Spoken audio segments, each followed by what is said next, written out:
Një tjetër aksident me pasoja të rënda është regjistruar në një galeri kromi në Mjerë në Bulqizës. Në një deklarat për mediat, policia Bulqizës thotë se e ka referuar rastin si aksidental. Specialistët për hetimin e krimeve në Komisariatin e Policisë Bulqizë referuan materialet në prokurori për ngjarje aksidentale, pasi shtetasi Alo, 49 vjeç, banues në Burrel, dyshohet se është rrëzuar aksidentalisht gjatë punës një subjekt minerar. Si pasojë, 49 vjeçari është dëmtuar dhe ndodhet në spital jashtë rrezikut për jetën. Rasti është mbajtur i fshehtë dhe sipas minatorëve kjo ka ndodhur edhe në shumë raste të tjera në galeritë e kromit të Mjerës së Bulqizës, që nuk janë bërë fare publike.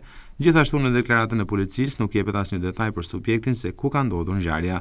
Sipas minatorëve dhe ish minatorëve të Mjerës së Bulqizës, kompanitë mineral nxjerrëse bëjnë këtë për të fshehur penalitetet nga institucionet shtetërore, madje sipas tyre, në shumë raste të plagosur e dërgohen në spitale private për t'u shmangur ndëshkimeve ligjore që merren në ngjarje të tilla.